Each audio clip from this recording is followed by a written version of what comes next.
We want to start out first, though, really delving into the apprehension of this suspect accused in killing Charlie Kirk. Let's go to Spencer Joseph now. Spencer, I know you're in the car. You're with Fox 13, Salt Lake City. We spoke yesterday about this. Kind of bring our viewers up to speed on what we've learned in the last few hours.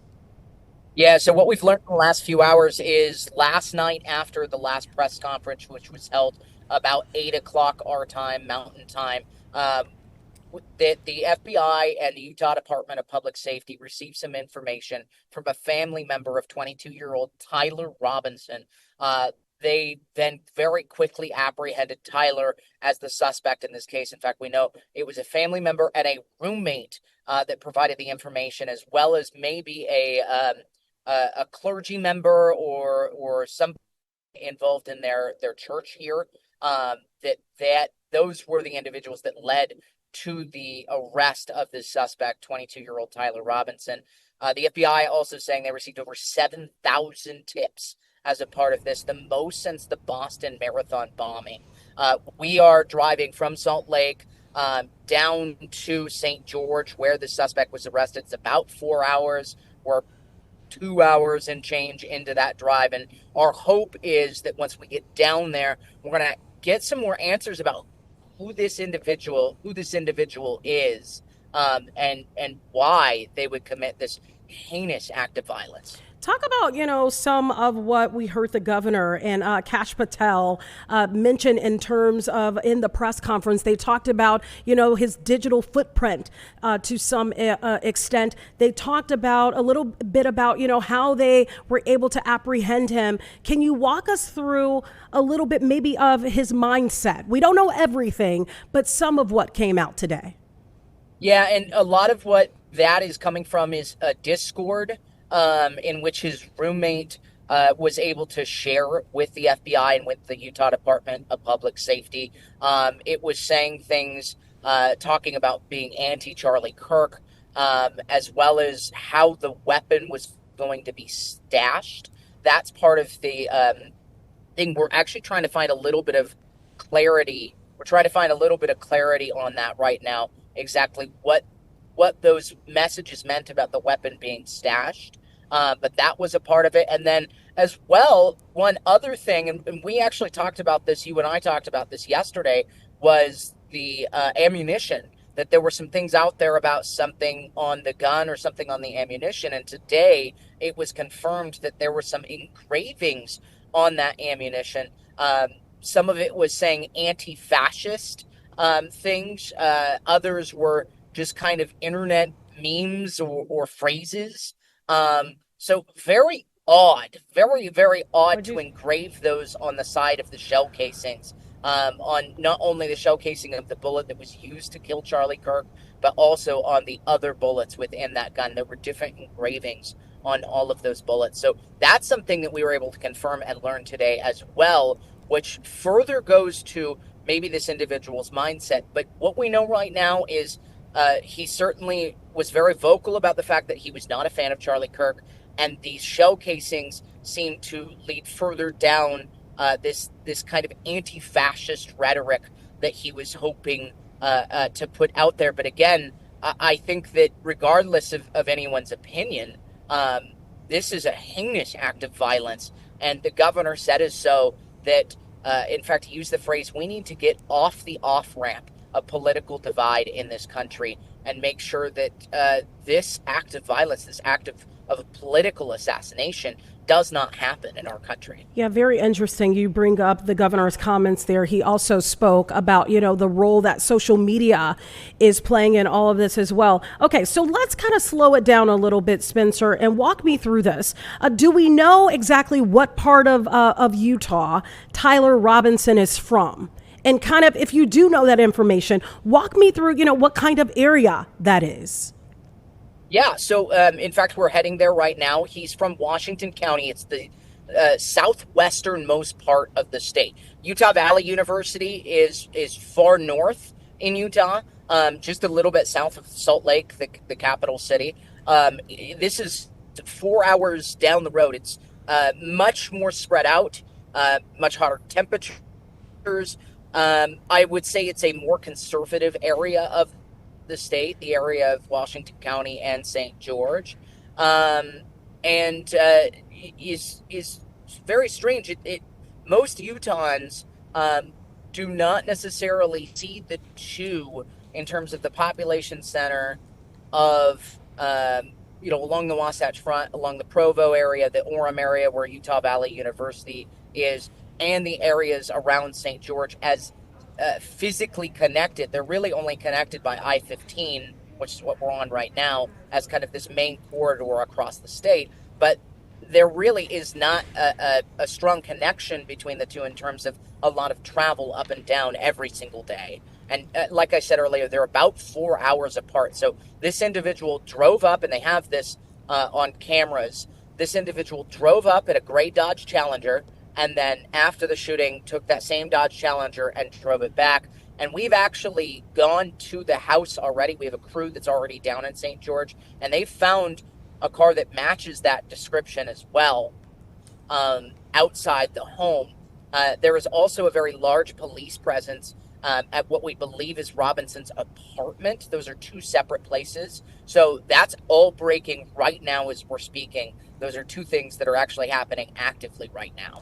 Yeah, I'm looking at the population of St. George, Utah, as you speak, a little over 106,000 people. Any idea about the family of this 22-year-old? Yeah, so at this point, we don't know much about them. There was a lot of rhetoric online, and we've actually been able to confirm that a lot of that rhetoric was not the right person. And so that is one thing that I think right now, and frankly, if I could call them this, a lot of keyboard warriors are out there claiming family members are X person when they actually are not. That happened yesterday as well with suspects or people that the internet maybe thought was a suspect after those photos were released, and it turned out those were not the right person either. So, yeah, I mean, there are a lot of rhetorics online, and actually we can say that some of those are pointing to the wrong family right now, which is very disturbing. But we don't know particularly a lot about his family, other than we do know family members were the ones that helped lead to the arrest of Tyler Robinson. What do you make of that? You're a journalist. I'm sure you've covered all kinds of stories in your career. I was really a little surprised to hear that. What do you make of the fact that family, in some ways, were responsible? I think a friend as well, that person that was on Discord, a roommate, were the ones that turned him in. Yeah, I am. I think it goes, and we kind of talked about this yesterday, that the public would be very important in the apprehension of this suspect. I think that those photos going so wide out not only to the United States but to the world was the intention behind the FBI and the Department of Public Safety to put those out. And we kind of knew that was most likely going to play a big role in this based on the way the suspect escaped from campus. But I would say you're right. The thing I am most surprised about right now is that it was a family member, and some people are reporting his father that was the one that actually turned him in. And again, we're going to try and find out some more clarity once we get down there on this in particular. But yeah, I mean, that surprised me greatly.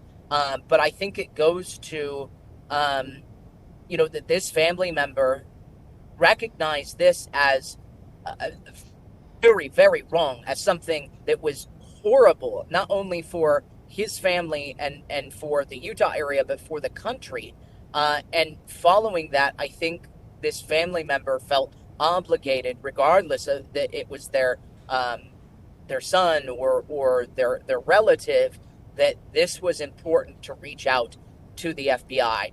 And actually, Kash Patel, as well as Governor Spencer Cox, thanked that family and thanked the members of that family that stepped forward, because that was so important in bringing this to a conclusion. No, you're right. Because when you look at some of these other shootings, maybe not a shooting as isolated as this one, but some of these mass shootings that we've had, the parents end up being questioned. The parents end up in court. So I think this was a very interesting way to see this play out. Spencer, I want you to do me a favor and kind of walk me through what you hope to accomplish during the course of your day reporting on this when you reach that courthouse.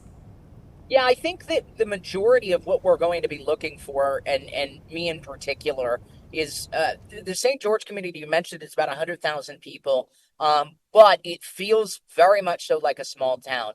A lot of people know each other. A lot of people went to high school together. And so my hope is I can paint a little bit clearer picture of exactly who Tyler Robinson is. And I think that may be the biggest question everybody has as you're actually taking a look at the Utah County jail. So one thing to note is that Robinson has actually already been transported back up to Utah County. That's in northern Utah, very close to Utah Valley University where the shooting has taken place.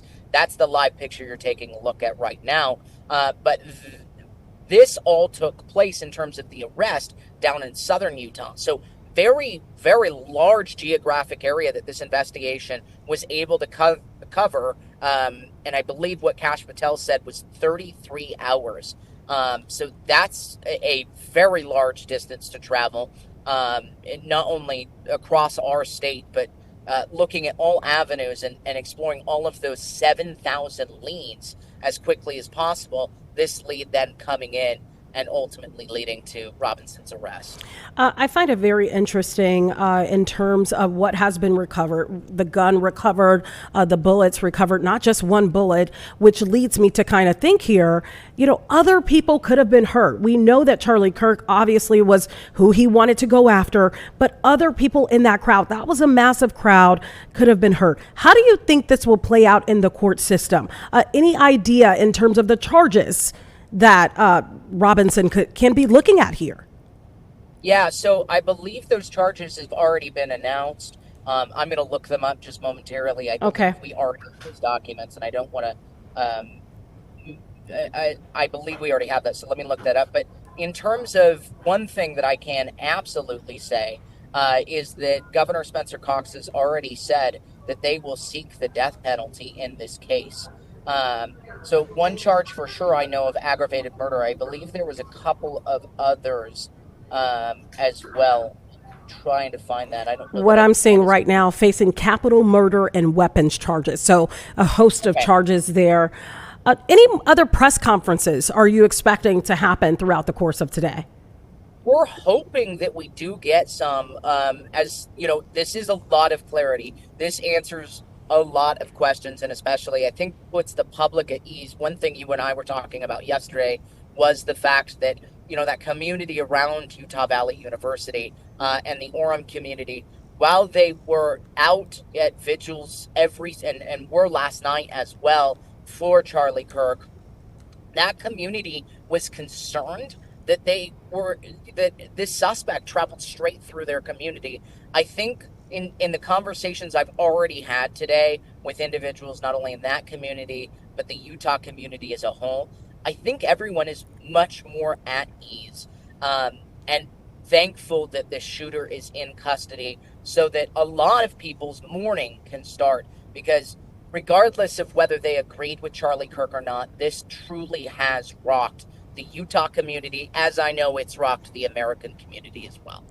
Here in our state, when it comes to court trials, we often see the mug shots or the depictions, art that has been drawn up of these suspects because cameras are not allowed. Has there been any discussion about the camera situation? Will we actually get to see video of this suspect at some point? So that's a really good question. In the state of Utah, it is up to the judge most times. At this point, we as journalists can put in requests for that, and I'm certain, I don't know this for a fact, but I'm certain that our crew has already explored that. We do know mugshots are not available for every single person, but they were put out for this suspect in particular. And if I can hold it up to the camera, I don't know if I can hold it up. We can see it. Yep, we see it. Yeah, that suspect and that mugshot was released by the Utah, the governor's office, I believe, first, and then knowing that he was booked into the Utah County Sheriff's Office. So that is actually not common in the state of Utah for us to see mugshots like that. And so that was interesting that very immediately that was put out. And in Utah, we do have the ability, in some cases, to bring cameras into courtrooms with certain restrictions, sometimes no restrictions, but it is entirely up to the judge. And so we're going to have to wait and see, one, who the judge is in this case, but two, exactly what the stipulations are going to be around that. Spencer, I know you're headed to the county jail. Walk me through the other stories that you guys are covering throughout the course of today. Yeah, I think one of the big things that we're finding out is as we piece together a timeline, we want to put together as best of a timeline as possible between when he left St. George, when he got to Utah Valley University. That is one of our stories. We're talking with some of our elected officials, including our Attorney General, about this, as Governor Cox has already announced that the state will seek the death penalty. That is something that we're exploring with the Attorney General today. We're also trying to find, as I said earlier, and this will most likely be mostly me, try to find those individuals that maybe knew Robinson down in that area, as well as looking at the crime scene down here in St. George, where his apartment complex was. So I think those are kind of the primary ones today. And then also, as we mentioned earlier, one thing we hope to explore today is this misinformation that's out there about identifying the wrong suspects and the wrong families, and potentially harassing those individuals, even though they had nothing to do with this case. Have we heard from any of those people that were initially arrested? I know we saw an older gentleman that was taken into custody. People were yelling at him. They thought that was a suspect. Have we heard those people say anything? I haven't heard that the two initial arrests. We haven't heard from those people as of yet. One thing I will say is we have heard from some of the individuals who were suspects for a brief time because the internet claimed them to be. In fact, I spoke to one individual yesterday who was the father of somebody that online everyone was speculating was the suspect, and he was in tears because as he said, this is going to be for the rest of my son's life. If you search online, this is what's going to come up next to his name. And he had nothing to do with this particular instance. And so there are a lot of people that are coming out and talking to us that were a part of maybe those 7,000 tips. And a lot of them are distraught that the internet is pointing towards them. But that is one thing we are also efforting, as well as those initial two arrests. What were those in relation to? They were released relatively quickly within a few hours after the shooting. And so what was the conversation there and why did that happen? I think that is something we still need to answer. Yeah, because the internet can be a really dark place at times and really can ruin by doing that, by going online, calling these people out, putting their pictures out there, maybe even their home addresses. You can literally ruin someone's life. Spencer, I want to ask you something else in terms of this 22-year-old Tyler Robinson. Any idea, was he working? I know they said he was not a college student at this particular university. Sounds like he wasn't a college student at all. Any idea Absolutely. Of what he was doing? Was he working? Any indication of that? We do know one thing, at least we believe that he was a student of a technical college in the St. George area. That technical college did come out this morning and confirm to us that he was a student, but there was no further information available about that. And I believe, if I'm saying it right, it was some sort of electrical trade that he was studying at the time. Again, a 22-year-old. Exactly. And that's one thing that we're going to try and get a little more clarity on today. But at this point, we believe he was going to a trade school down here, at least relatively recently, for the school to confirm that he was a student there. Any idea about court appearances for this suspect? Is he in court tomorrow? When will he be in court? That's a really good question. We don't know that yet. But I can almost guarantee that we'll know that by the end of the day. Okay. And let me just ask you this, and then I'll let you go because I know you have a lot on your plate there. In terms of the investigation, kind of walk us through what's next. They have their suspect, but there's still a lot of work that still needs to be done. Can you walk us through that? Yeah, I think the biggest thing, and we kind of heard the FBI and the governor talk about it, is gathering that forensic evidence. We know that several items have been sent to the FBI lab in Quantico. That will be one of those things that we absolutely will continue to follow up on. On the other side of that, I think it's also about gathering that physical evidence that's at these two scenes in Washington County. They've gathered all the evidence from Utah Valley University that they can. Now that work starts down here, and to see what exactly, maybe they're, they can trace where this weapon came from, where they engraved bullets or anything like that.